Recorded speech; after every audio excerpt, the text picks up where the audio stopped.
বিসমিল্লাহির রহমানির রহিম। সুপ্রিয় শিক্ষার্থী, আশা করি ভালো আছো। আমি এর আগে দ্বাদশ অধ্যায়ে বিভিন্ন বেসিক নিয়ে আলোচনা করেছিলাম।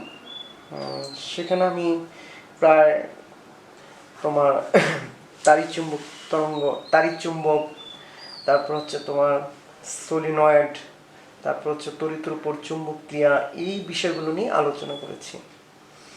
বিভিন্ন ধরনের সংজ্ঞা, তারপর বিস্তারিত তোমাদেরকে দিয়েছি। আশা করি তোমরা এগুলো মুখস্থ করে নিয়েছ। তো এবার আমার যে বিষয় কাজগুলো হচ্ছে, আমি আজকে তোমাদেরকে তড়িৎ মোটর পড়াবো।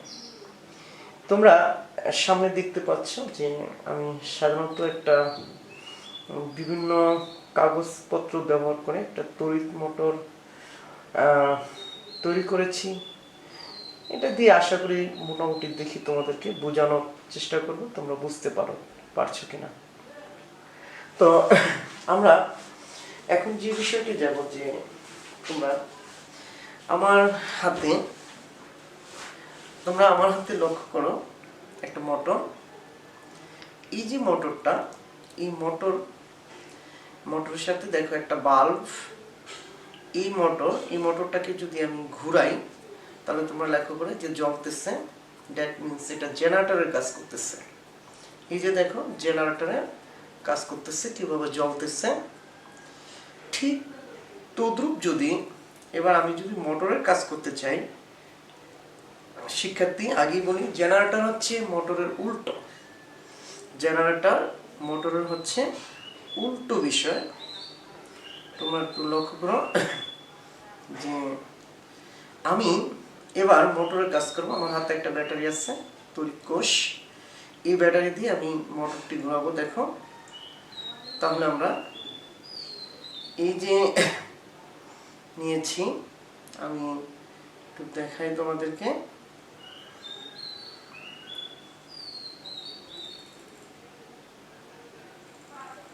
তোমরা একটু লক্ষ্য করে দেখতেছো যে আমার মোটরটি ঘুরতেছে। তার মানে এখানে আমরা কি বুঝতে পারলাম, যে আমি মূলত যান্ত্রিক শক্তিকে, তড়িৎ শক্তিকে যান্ত্রিক শক্তিতে রূপান্তর করেছি। তো মোটরের কাজ কি? তড়িৎ শক্তিকে যান্ত্রিক শক্তিতে রূপান্তর করা। ঠিক তদ্রূপে আমরা আবার জেনারেটর বা ডায়নামার কাজ কি স্যার? জেনারেটর বা ডায়নামার কাজ হচ্ছে, দেখো, এই মোটর ঘুরিয়ে বিদ্যুৎ উৎপন্ন করা। জেনারেটর দিয়ে কি উৎপন্ন করে? বিদ্যুৎ উৎপন্ন করে। Okay sir? আচ্ছা, আশা করি বিষয়টা বুঝতে পেরেছ। তো এবার আমি আজকে তোমাদেরকে যে বিষয়গুলো নিয়ে বসছি, এগুলো হচ্ছে আমি তোমাদেরকে পড়াবো তড়িৎ মোটর। তো সংজ্ঞাটা কি? যে তড়িৎ যন্ত্র তড়িৎ শক্তিকে যান্ত্রিক শক্তিতে রূপান্তর করে, তাকে আমরা বলি কি স্যার? তড়িৎ মোটর। তড়িৎ মোটর দুই প্রকার, এসি আর একটা হচ্ছে কি ডিসি। এসি মিন্স হচ্ছে কি sir? Alternate current. DC means হচ্ছে তোমার ডাইরেক্ট কারেন্ট। তো একটা তো পর্যাবৃত্ত প্রবাহ সৃষ্টি করে, আর একটা হচ্ছে কি তোমার অপর্যাবৃত্ত প্রবাহ সৃষ্টি করে, দিক পরিবর্তন করতে পারে না। এসির দিক পরিবর্তন করতে পারে, আর তোমার ডিসির দিক পরিবর্তন করতে পারে না। সেখানে একটা পজিটিভ আর একটা নেগেটিভ প্রান্তের ব্যাপার থাকে। Okay fine. তাহলে আসো আমরা মোটর করি, একটু ক্যামেরা চেক করতেছি। তো আমরা যে মোটরটি পড়বো, দেখো আমার হাতে আমরা ডিসি মোটর পড়তেছি। এক্ষেত্রে আমি কি করব, ডিসি মোটরের গঠন জন্য যে কি কি প্রধান অংশগুলো থাকে, একটা দেখো, এটাকে বলে ক্ষেত্র চুম্বক। তোমরা আমার হাতে যেটা দেখতে পাও, এটাকে বলে আর্মেচার। এই জিনিসটাকে বলে, এই যে গোলাকার, এই জিনিসটাকে বলে কম্যুটেটর। এন্ড এই যে জিনিসগুলো, এই যে দুইটা জিনিস আছে, এটাকে বলা হয় ব্রাশ। Clear sir? তাহলে এবার আমরা যে বিষয়টি জানতে হবে, যে তড়িৎ মোটর আমাদেরকে বুঝতে হলে অবশ্যই আমাদের ফ্লেমিং এর বিষয়টা জানতে হবে। দেখো, ফ্লেমিং এর যে বিষয়টা হচ্ছে বামহস্তি সূত্র, ডানহস্তি একটা সূত্র। তো তোমরা আমার হাতে এটা লক্ষ্য করেছো যে তিনটি আঙ্গুলকে প্রকাশ করার জন্য, এটা হচ্ছে বৃদ্ধাঙ্গুল, এটা হচ্ছে এই তর্জনী আঙ্গুল, আর এটা হচ্ছে মধ্য আঙ্গুল। আমি এই যেটাকে এভাবে ধরলাম, এই যে দেখো, এই যে তোমরা লক্ষ্য করো, এই আঙ্গুলটা আর কি এই বৃদ্ধাঙ্গুলটা, এই যে।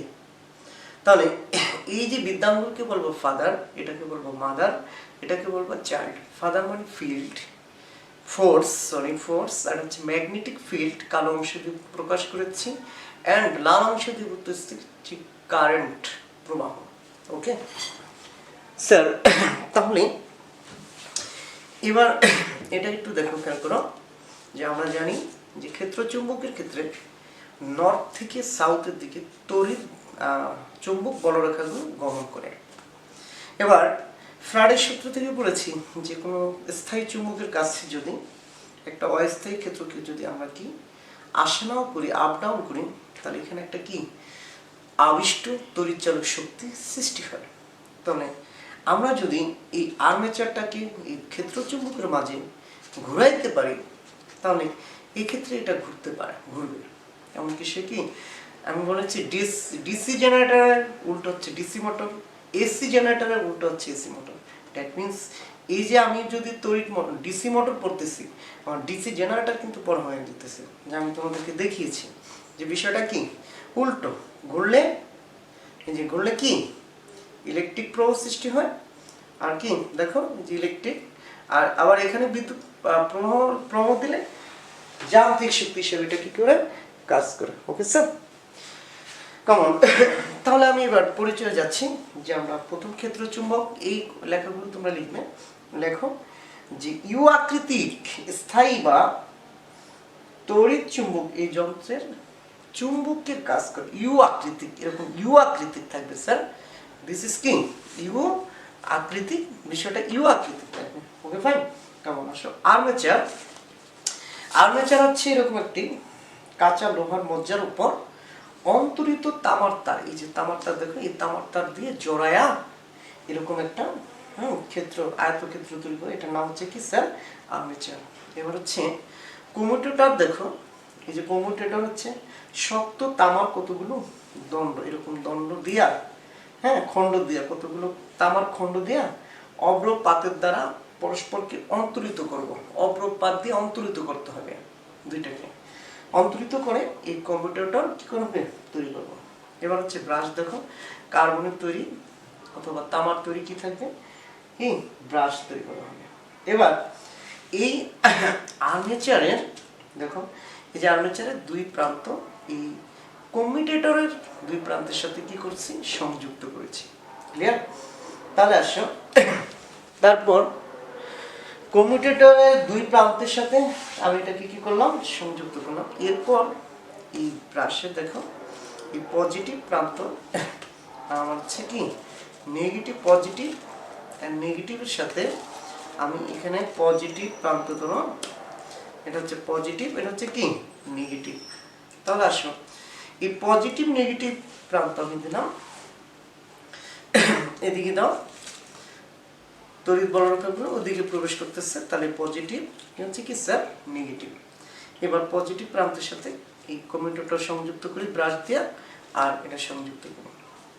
এখানে একটা পরিবর্তনশীল রোধ দেওয়া হবে, রিস্টার্ট। ক্লিয়ার? এবার আসো তাহলে স্যার যে যন্ত্রটির কার্যপ্রণালী কি হবে, এই যন্ত্রটি কিভাবে কাজ করবে আমরা এখন বিষয়টি দেখব।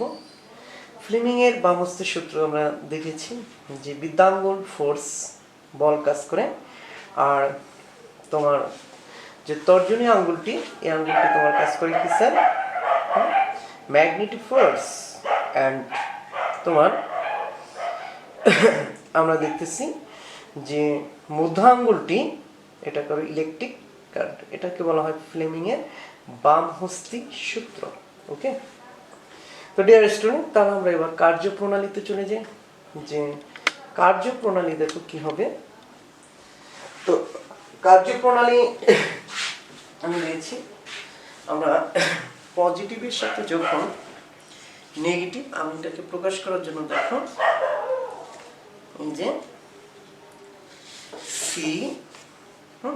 সি ডি বি এ, এই প্রান্ত, তার লেখো তোমরা ক্রিয়া কিভাবে কাজ করে। বহিবর্তনী থেকে আর্মেচার, এই যে আর্মেচার কুণ্ডলীর মধ্যে দিয়ে সি ডি বি এ অভিমুখে কি প্রবাহিত হবে, এই তড়িৎ প্রবাহিত হবে। দেখো এই যে তড়িৎ যখন এই ব্রাশে দিয়া এই পজিটিভ প্রান্ত দিয়া এই সি ডি বি এ পথ দিয়ে সোজা আবার নেগেটিভ বর্তনী কি করবে, কমপ্লিট করবে। ওকে ফাইন ডিয়ার স্টুডেন্ট, কেমন তার বিষয়টা একটু খেয়াল করি, তোমরা লিখে নিও। তড়িৎ প্রবাহিত হলে, যখনই তড়িৎ প্রবাহিত হবে তখন এই কুণ্ডলীটা ঘুরতে থাকবে, এভাবে ঘুরবে, এভাবে ঘুরবে, এভাবে ঘুরবে। প্রশ্ন হচ্ছে কেন ঘুরলো, তাই না? এই চলে আসো ফ্লেমিং এর বামহস্তের সূত্র। এই যে কোন দিকে ঘুরবে, এভাবে ঘুরবে। আমরা যখন যে বামহস্তের সূত্রটা দেখতেছি একটু খেয়াল করো, যে এটা হচ্ছে ইলেকট্রন প্রবাহ। তাহলে এদিকে যদি ইলেকট্রন প্রবাহ হয়, খেয়াল করো, এদিকে যদি ইলেকট্রন, তাহলে ফোর্সটা কাজ করতেছে কোন দিকে, উপরের দিকে। এই যে ফোর্সটা কি কাজ করতেছে কোন দিকে, উপরের দিকে। তাহলে দেখো আমরা এই দিকে ইলেকট্রনটা যাচ্ছে, এই যে পজিটিভ থেকে এদিকে ইলেকট্রনটা যাচ্ছে সি ডি বিই, তখন ফোর্সটা কাজ করতেছে উপরের দিকে, তাহলে এটা উপরের দিকে উঠবে এভাবে। তো এভাবে উঠা দেখো, তারপর তড়িৎ ঘুরতে থাকবে দুটি চৌম্বক বলের ক্রিয়ায়।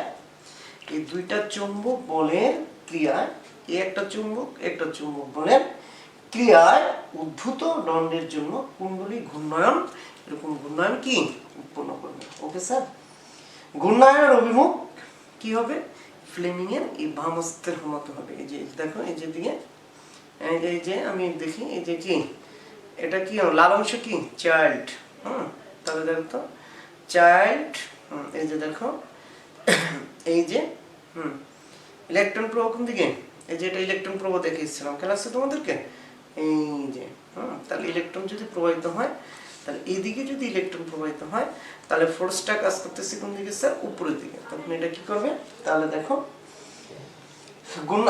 তাহলে কুণ্ডলীতে যদি আমি যে তড়িৎ প্রবাহ বাড়লে কুণ্ডলীর বেগ কি হবে স্যার, বৃদ্ধি পাবে।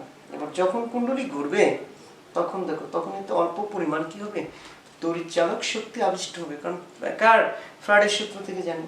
এই সময় কুণ্ডলী চৌম্বক ক্ষেত্রে ঘুরে চৌম্বক বলরেখার সাথে নিজেকে কি করতে চাইবে, এরকম স্থাপিত করতে চাইবে।